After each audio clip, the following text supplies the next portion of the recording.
Hechos de los Apóstoles, capítulo 5. Ya de manera increíble estamos llegando al final de un nuevo año.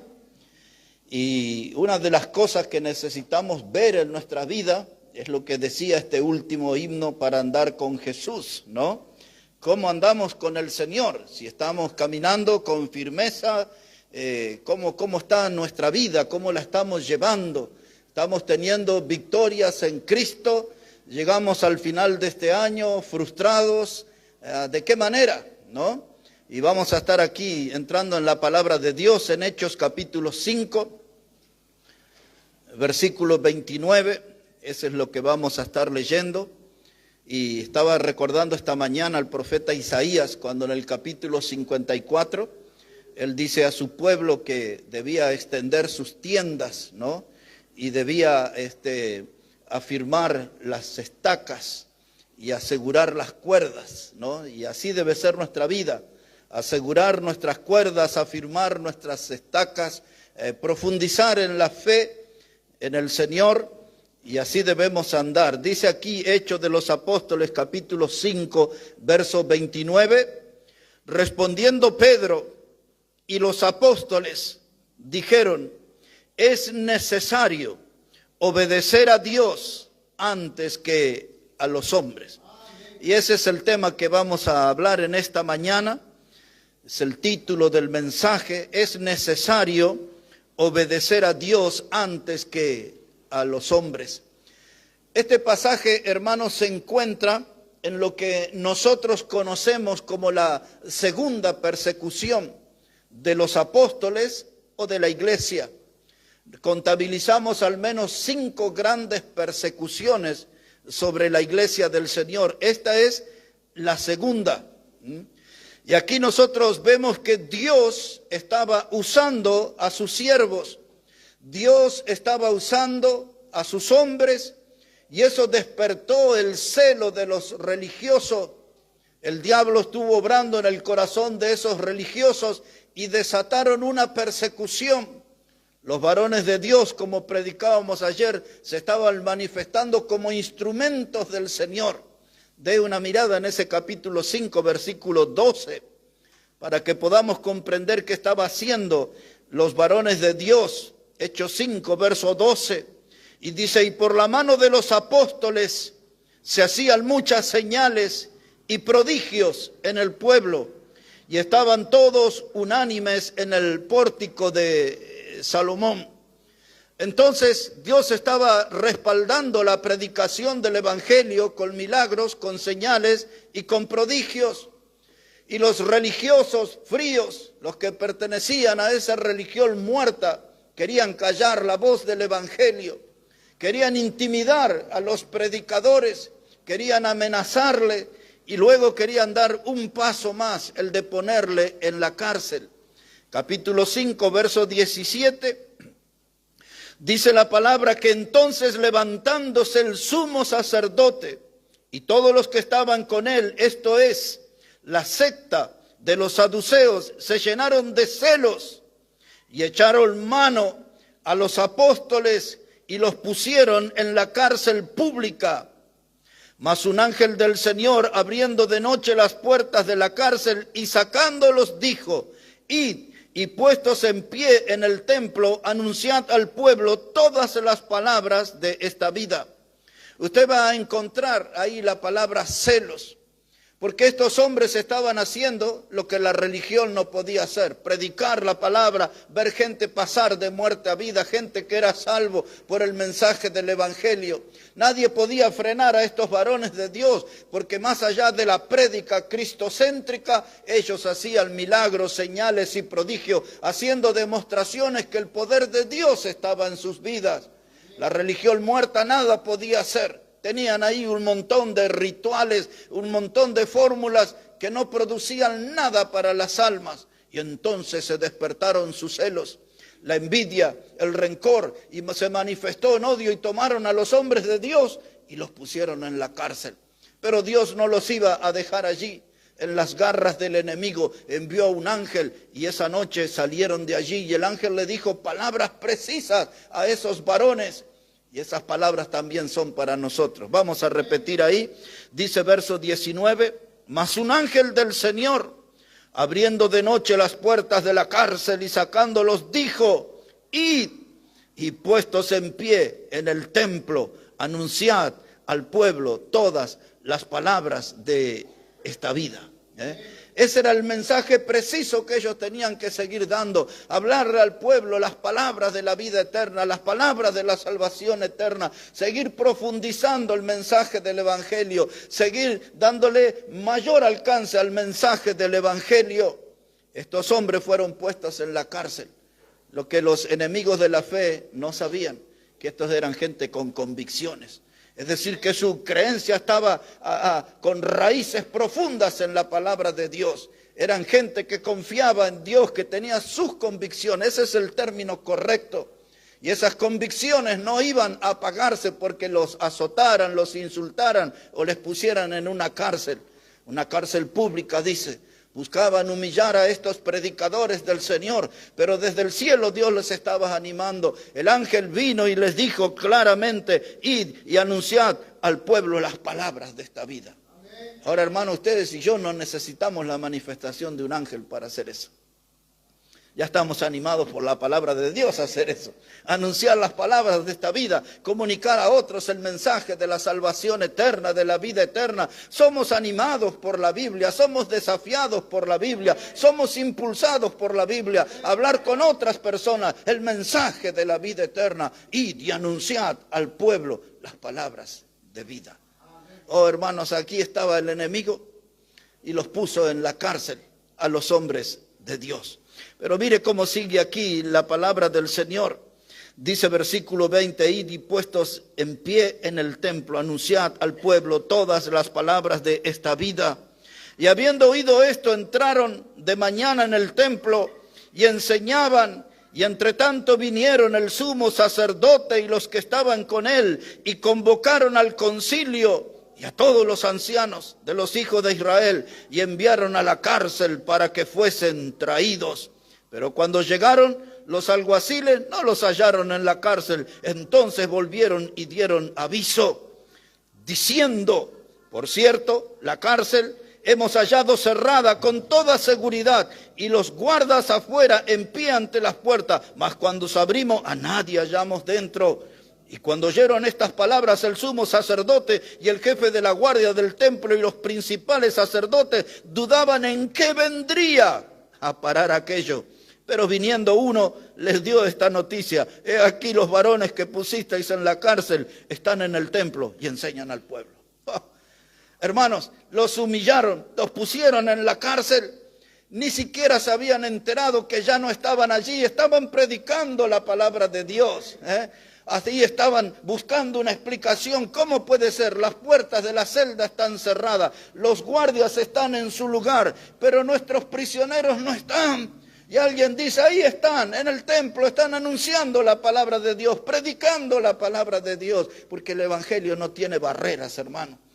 Oh, el poder de Dios no tiene límites. La palabra de Dios, hermano, dice que la palabra de la cruz es locura para los que se pierden, pero para nosotros es el poder de Dios para salvación. Y ahí estaban dando esto, hombre, el mensaje con el poder de Dios, el mensaje de la salvación. Así que esto irrita al enemigo. Ellos se preguntaban, los religiosos: ¿y en qué va a terminar esto? ¿Cómo vamos a resolver esta situación? Esta gente predica bien, la gente cree, la gente sigue el mensaje de la salvación eterna. Estos hombres hacen milagros, señales y prodigios y ahora desaparecieron de la cárcel. ¿Qué vamos a hacer? ¿En qué va a terminar todo esto? Algunos habrán empezado a sacar cuenta: tendremos que abandonar nuestro puesto religioso, dejaremos de recibir dinero, dejarían ellos la religión fría. ¿En qué va a terminar todo esto? Mire cómo sigue aquí en la palabra de Dios. Dice la palabra, Hechos 5, verso 29, respondiendo Pedro y los apóstoles dijeron: es necesario obedecer a Dios antes que a los hombres. El Dios de nuestros padres levantó a Jesús, a quien vosotros matasteis colgándole en un madero. A este Dios ha exaltado con su diestra por príncipe y salvador, para dar a Israel arrepentimiento y perdón de pecado. Vayan viendo el mensaje del evangelio ahí, ¿no? Dice, y nosotros somos testigos suyos de estas cosas, y también el Espíritu Santo, el cual ha dado Dios a los que lo obedecen. Y ellos, oyendo esto, se enfurecían y querían matarlo. Ellos les dieron testimonio, los apóstoles les dijeron, Dios levantó a Jesús. Dice, el que ustedes mataron, ese mismo, el que ustedes crucificaron, Dios lo exaltó, Él resucitó. Y ahora estaban diciéndole que eso era lo que ellos predicaban. Dice, y Dios ahora lo ha puesto por príncipe y por salvador para traer arrepentimiento y perdón de pecado. ¡Qué predicación hermosa! ¡Qué predicación hermosa! Y en tan poco espacio dar un mensaje tan contundente y tan profundo. El Cristo que fue crucificado, el Cristo resucitado, Dios lo puso por príncipe, por salvador de su pueblo, y el resultado de ese Cristo resucitado es traer arrepentimiento y perdón de pecado. Nadie lo podría explicar de manera tan breve y tan contundente. ¿Cuál es la respuesta del enemigo? Dice que se enfurecían y querían matarlos. Y el enemigo siempre busca formas de cómo apagar la voz del evangelio. El enemigo siempre va a buscar formas de cómo enmudecernos a nosotros, de cómo volvernos personas calladas, de no hablar acerca de Cristo. Como hablábamos ayer, siempre busca formas de infundir temor, y Dios viene para alentarnos, como decíamos anoche, que le dijo a Pablo, y a nosotros también, no temas, predica y no calles. No temas, no temas, no temas, predica y no calles. Ahora mire cómo trama el enemigo. Observe aquí, verso 34. Dice la palabra, y entonces levantándose en el concilio un fariseo llamado Gamaliel, doctor de la ley. Este fue profesor del apóstol Pablo.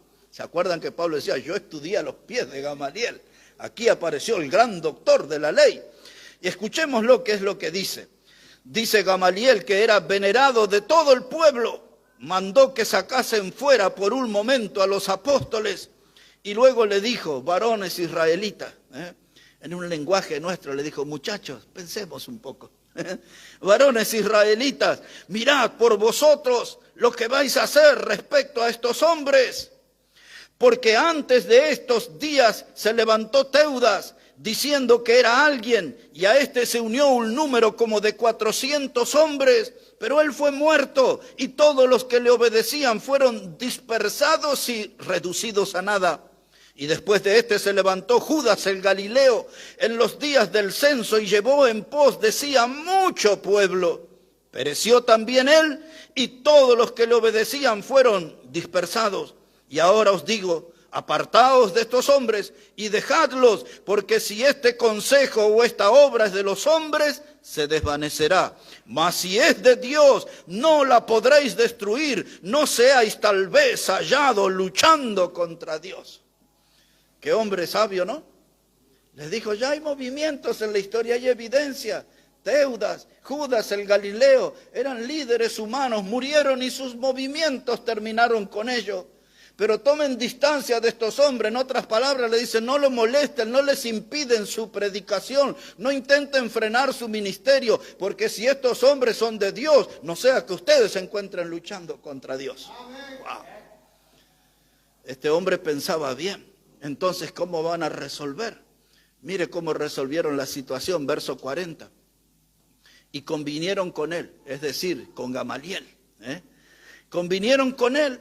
Y llamando a los apóstoles, después de azotarlo, les intimaron que no hablasen más en el nombre de Jesús. Es decir, que le dieron la razón a Gamaliel, pero era tanta la furia y los deseos de matarlo, dice, por lo menos le vamos a dar una paliza. Y dice ahí el texto, dice que llamando a los apóstoles, después de azotarlos, eso no era un golpecito, dos hermanos, eso eran casi 40 golpes. Le intimaron a que no hablase más en el nombre de Jesús. Y la palabra intimaron, eso quiere decir que usaron palabras groseras, términos vulgares. Les gritaron, no les hablaron con cariño, los insultaron para tratar de infundirles temor, de frenar ese avance del evangelio. Pero ¿qué hicieron los apóstoles? Mire verso 41. Y ellos salieron, los apóstoles, salieron de la presencia del concilio, gozosos de haber sido tenidos por dignos de padecer afrenta por causa del nombre. Seguramente en su Biblia la palabra nombre está en mayúscula, ¿no? Porque está hablando del nombre de Cristo, del nombre que es sobre todo nombre. Y dice el verso 42, y todos los días en el templo y por las casas no cesaban de enseñar y predicar a Jesucristo. Todos los días, hermanos, daban testimonio de su fe. Todos los días daban testimonio acerca del Salvador, por las calles, por las plazas, por las casas. Esto era la actividad, una vida cristiana constante. No había nada que les pudiera detener, hermano. Ellos predicaban y predicaban y predicaban la palabra. Todos los días daban testimonio del Señor. No era un asunto de sábado y domingo. No era un asunto de un culto entre semanas. Todos los días. Una comunión continua con su Salvador. Y eso era lo que les motivaba a predicar la palabra. Este es el espejo que nosotros tenemos que mirar. En esta es la vida ejemplar de estos hombres. Nos enseñan cómo tenemos que comportarnos en el camino del Señor en nuestra vida cristiana. No solo somos cristianos sábado y domingo, todos los días debemos ser, en todo lugar debemos reflejar la vida de Cristo en nosotros, en nuestros procederes, en nuestros andar. Para andar con Jesús no hay senda mejor que seguir sus mandatos de amor. Y esta gente sabía seguir los mandatos del Señor. Les dije, hermano, esta era la segunda persecución. Pero nosotros tenemos que prepararnos porque siempre el enemigo actúa igual. ¿Quieren enterarse cómo fue la primera persecución? Una vuelta de página en el capítulo 4, versículo 1. Miren cómo fue la primera persecución.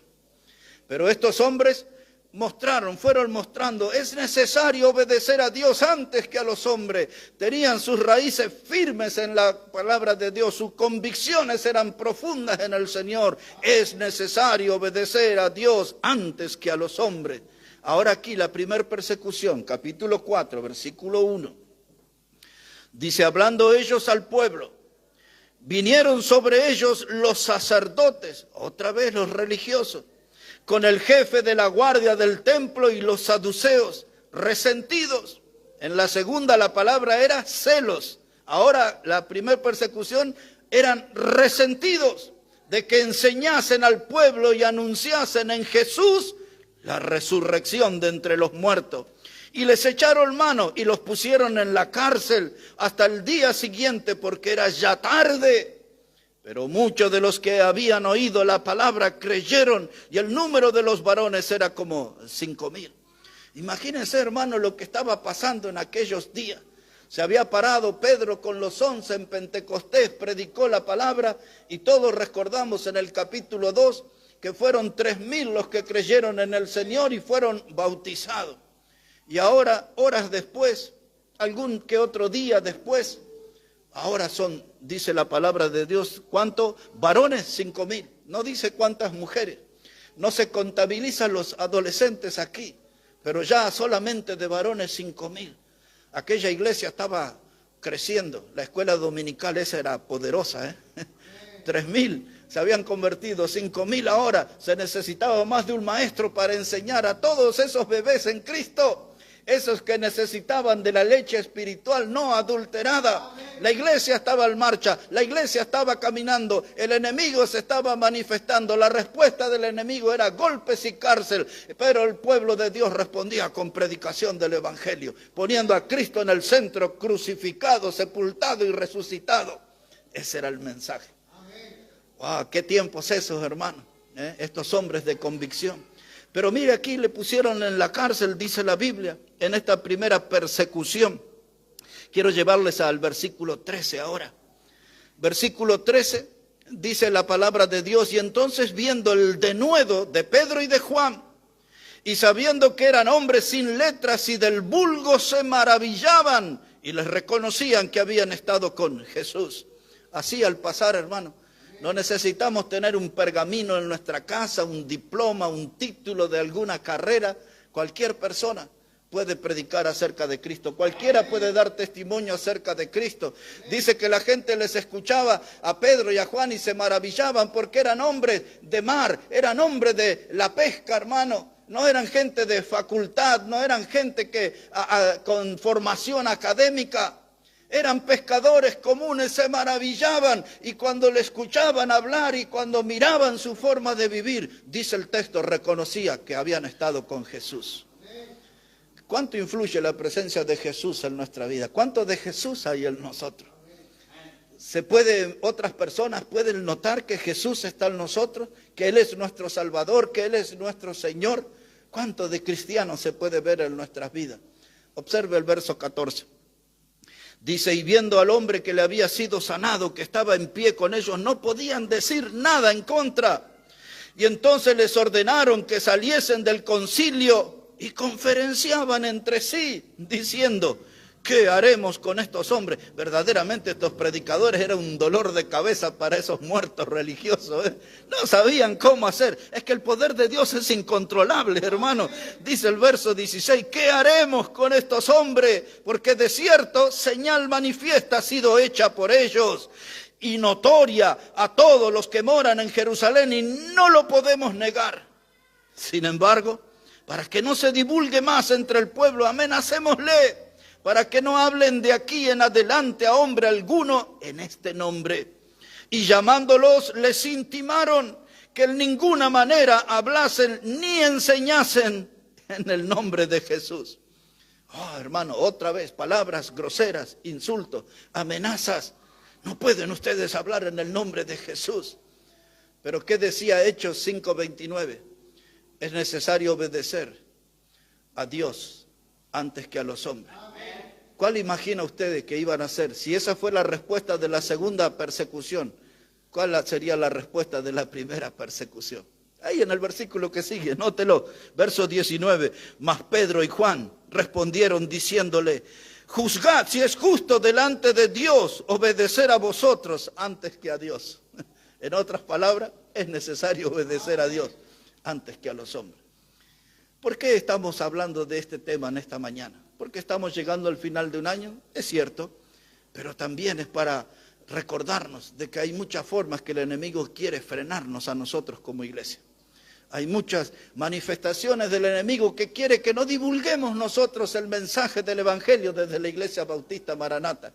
El enemigo trata de ponernos freno, trata de infundirnos desánimo, trata de que el desaliento gobierne en nuestra congregación. El enemigo sabe cómo actuar, conoce nuestros puntos débiles, mas nosotros tenemos que manifestar nuestra convicción. Es necesario obedecer a Dios antes que a los hombres.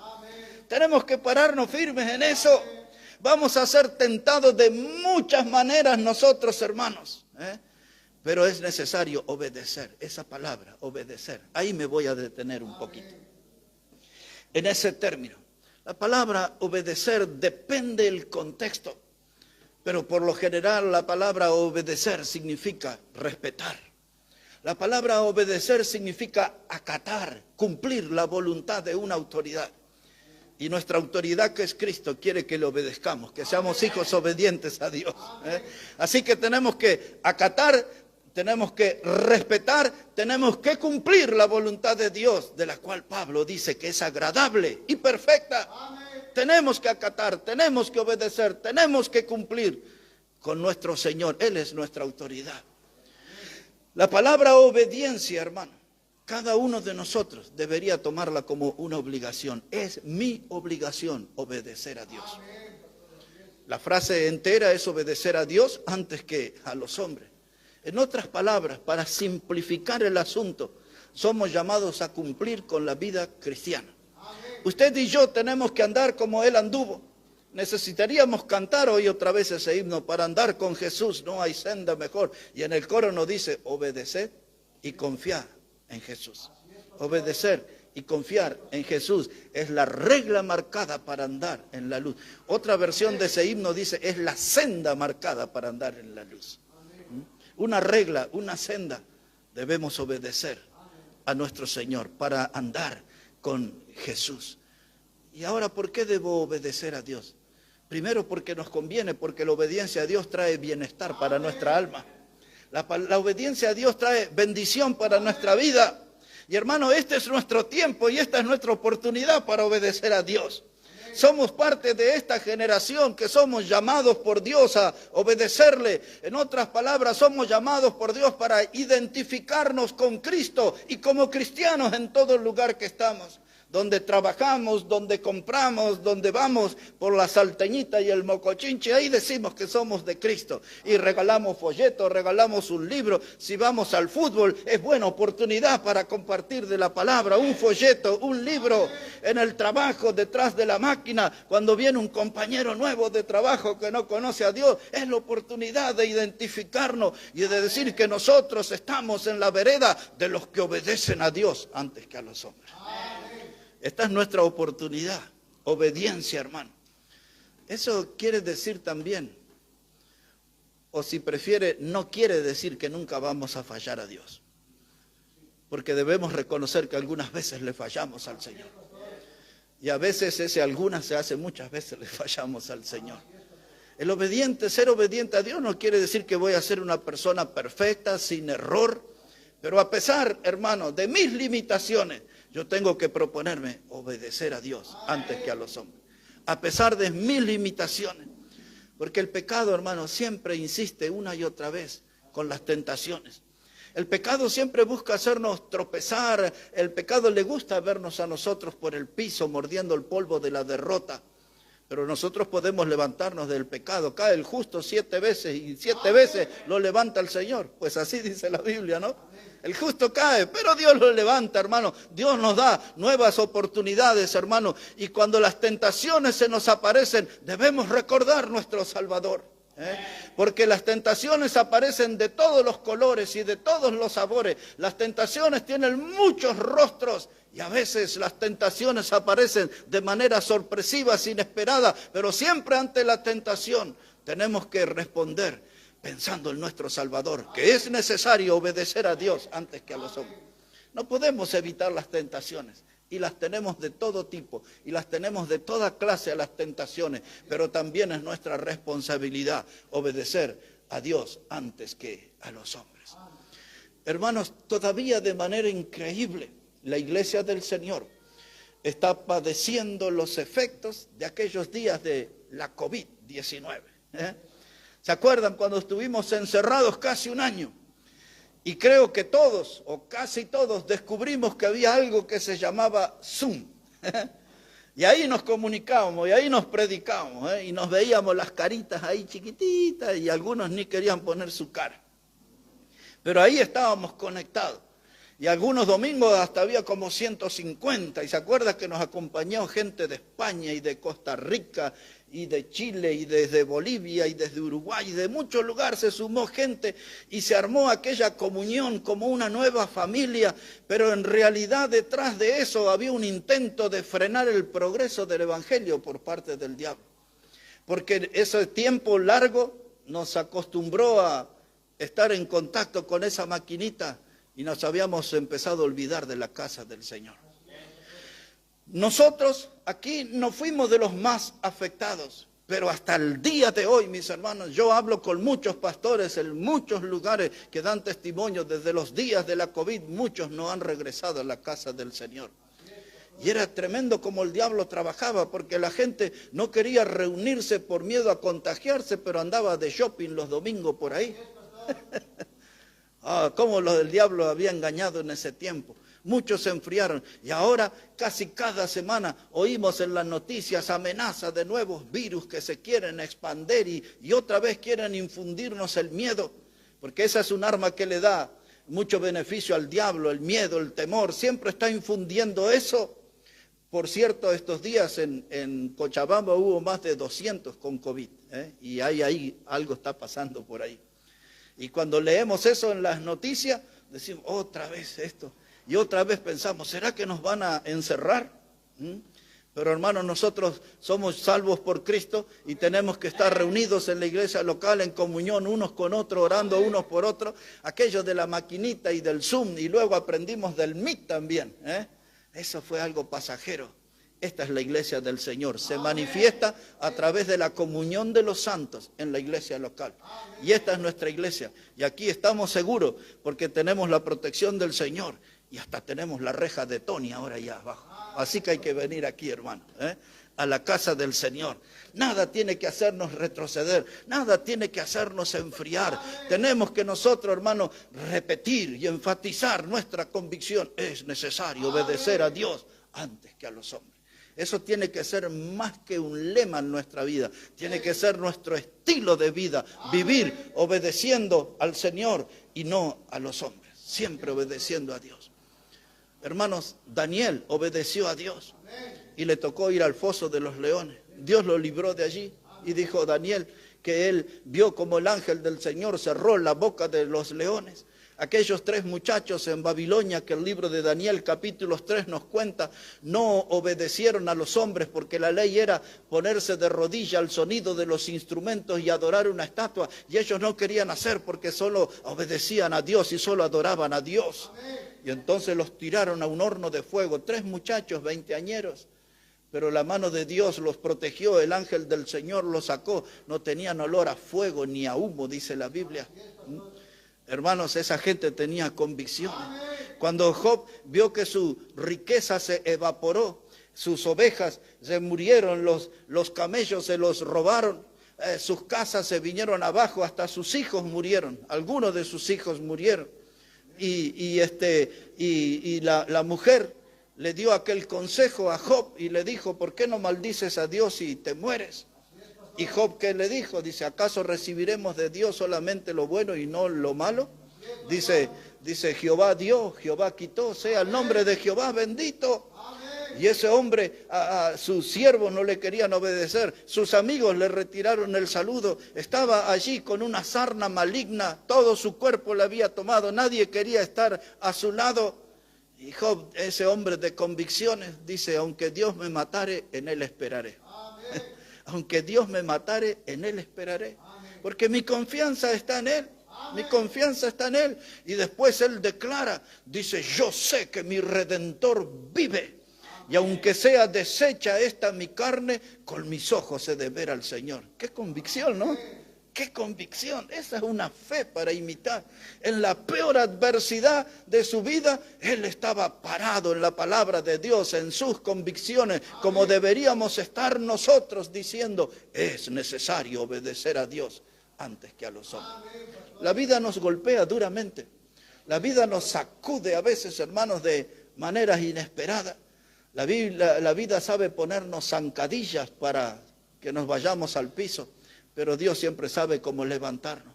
Yo sé que tengo que tener esta convicción, que es necesario obedecer a Dios antes que a los hombres. Después de esas 2 persecuciones que hemos leído, vino la persecución, la tercera, y esta fue contra Esteban. Ya conocemos de él, dice la Biblia, que era un hombre lleno de fe y del Espíritu Santo. Otra vez los religiosos no podían a pelear con él, porque Esteban era joven, pero era lleno de fe y del Espíritu Santo. No podían rebatirle ninguna de sus doctrinas. Y dice que tenía la cara como de un ángel. Un muchacho jovencito con su cara como de ángel. Y entonces le plantaron unos testigos falsos y trataron de tramar algo contra él. Y Esteban le dio aquella tremenda predicación en Hechos capítulo 7, todo el capítulo. Y hasta que llegó un momento que todos esos religiosos que influyeron en los carnales de ese tiempo, dice que los dientes, hermanos, les rechinaban. Escuchando el mensaje de la predicación, esa era una manifestación de odio, y hasta que no se contuvieron más y tomaron piedra y arremetieron contra ese varón de Dios, joven varón de Dios, y le apedrearon, hermanos, y le escucharon decir la última oración a ese joven: Dios, no le tengas en cuenta este pecado. Prácticamente la misma oración que hizo nuestro Señor en la cruz del Calvario. Padre, perdónalos, no saben lo que hacen. Dijo Esteban, no les tengas en cuenta este pecado. Y dice que alzó sus ojos y vio un cielo abierto. Ese hombre tuvo una respuesta a su estilo de vida. Él sabía que era necesario obedecer a Dios antes que a los hombres. Y en su última mirada al cielo, lo vio abierto y lo vio a Dios. Y se fue con el Señor. No pudieron, sepultaron su cuerpo, pero no su mensaje. Sepultaron su cuerpo, pero no sus palabras, no su predicación. porque Saulo consentía en su muerte, dice la Biblia. Es decir que Pablo, quien iba a ser Pablo después, la Biblia dice era Saulo, consentía en su muerte, estaban de acuerdo con lo que estaban haciendo y pusieron la ropa de Esteban a los pies de Saulo, y después eso iba a marcar su vida de predicador, porque cuando conoció a Cristo en el camino a Damasco, luego cuando se presentó ante los gobernadores y los reyes, Félix, Festo, Agripa, a todos ellos le contó sobre Esteban. Ese testimonio le impactó y fue el impulso para el apóstol Pablo. Pero demos una mirada a la cuarta persecución. Después de la muerte de Esteban se desató la cuarta persecución. Una miradita allí en Hechos capítulo 8. Hechos el capítulo 8, versículo 1. Ya habían matado a Esteban, ya estaba ahí la palabra de Dios en Hechos capítulo 8 diciéndonos lo siguiente. Dice, y Saulo consentía en su muerte, es decir, en la muerte de Esteban. Y en aquel día hubo una gran persecución contra la iglesia que estaba en Jerusalén, y todos fueron esparcidos por las tierras de Judea y de Samaria, salvo los apóstoles. Y hombres piadosos llevaron a enterrar a Esteban e hicieron gran llanto sobre él. Y Saulo asolaba la iglesia y entrando casa por casa arrastraba a hombres y a mujeres y los entregaba en la cárcel. Pero los que fueron esparcidos iban por todas partes anunciando el evangelio. ¿Por qué iban por todas partes anunciando el evangelio? Porque eran gente que tenían esta convicción, que era necesario obedecer a Dios antes que a los hombres. No importaba las muertes que estaba sembrando el enemigo, no importaba la persecución, no importaba el salvajismo de Saulo y de sus compinches que arrastraban hombres y mujeres y los tiraban en la cárcel, y muchos de ellos terminaban en la muerte. Pero aquellos que estaban libres y libres en Cristo iban por todas partes anunciando el mensaje del evangelio, porque su lema de vida, su convicción, su estilo de vida era vivir obedeciendo a Dios antes que a los hombres. Obedeciendo a Dios antes que a los hombres. Esta aquí es la cuarta persecución. La quinta persecución. Demos una mirada allí y ya vamos a ir terminando en esta mañana. La quinta persecución en Hechos capítulo 12. Mire cómo dice ahí la palabra de Dios, Hechos el capítulo 12, versículo 1. Dice la palabra, y en aquel mismo tiempo el rey Herodes echó manos a algunos de la iglesia para acariciarlos, o como dice ahí, para maltratarles, y mató a espada a Jacobo, hermano de Juan.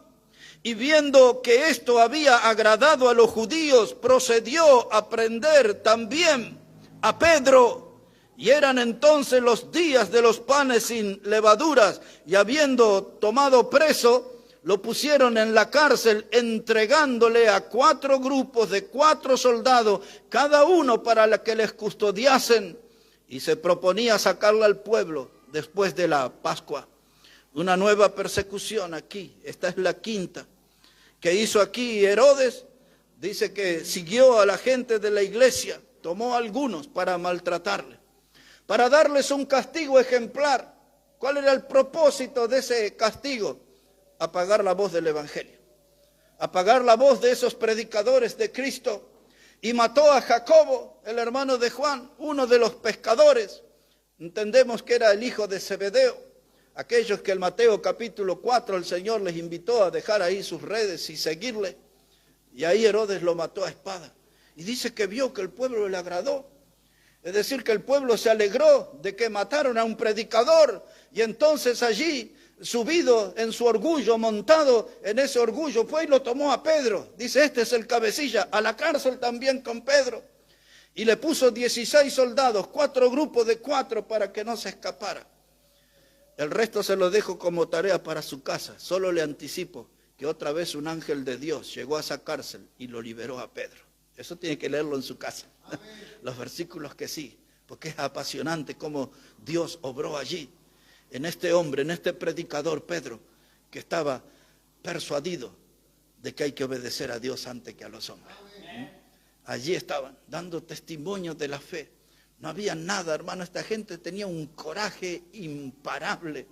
Y me gustaría subrayar esa expresión, y tomarla para nosotros un coraje imparable. Pero ese coraje era santo, era un coraje santo. Es esa clase de coraje que uno puede conseguir en la presencia del Señor. Cada vez que nos alejamos de la presencia del Señor, ahí nos llenamos de valor, de coraje, de decisión para poder servirle, para aferrarnos a esa convicción de que es necesario obedecer a Dios antes que a los hombres. Parece ser, otra vez digo, parece ser, con el nuevo gobierno que tenemos aquí, estos muestran más simpatía por el cristianismo, pero no nos confiemos igual. Sigamos aferrados a esta convicción que es necesario obedecer a Dios antes que a los hombres. En el fondo de la historia o en el comienzo de la historia, si usted prefiere, Noé fue un hombre que supo obedecer a Dios. Abraham supo obedecer a Dios. Moisés supo obedecer a Dios. Ya hemos mencionado a Job, hemos mencionado a Daniel. Hubo muchos hombres y muchas mujeres. Aún aquella moabita llamada Ruth supo cómo obedecer a Dios. Así ella fue la que le habló a su suegra Noemí y que le dije, no me ruegues que me aparte de ti, donde tú vayas iré yo. Y dice Ruth, tu pueblo será mi pueblo y tu Dios será mi Dios. Una mujer con convicciones, hombres y mujeres que a través de la historia entendieron que es necesario obedecer a Dios antes que a los hombres. La lista es interminable. Tenemos que asegurarnos que estén nuestros nombres allí, de que estamos en el equipo de los que hemos aprendido que es necesario obedecer a Dios antes que a los hombres. El diablo va a infundir temor. El diablo siempre pone a funcionar su maquinaria de muerte para impresionarnos y para hacernos retroceder en la fe.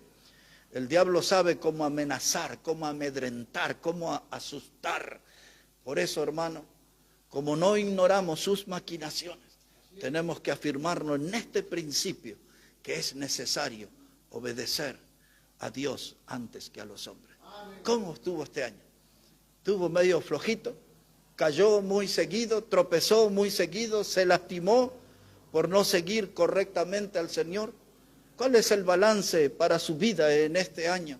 ¿Ha tenido victorias en Cristo? ¿Ha tenido gozo en el Señor? ¿Le cumplió al Señor? ¿Le falló al Señor? ¿Cómo ha sido este tiempo? Ya una vez que haga su balance, deje todo eso al costado y mire al cielo y levante sus manos y dígale a Dios, ahora sí, voy a estar firme, porque es necesario obedecer a Dios antes que a los hombres. Y que podamos terminar este año e iniciar otro nuevo por la gracia de Dios, obedeciendo a Dios antes que a los hombres. Nos ponemos de pie, vamos a orar al Señor.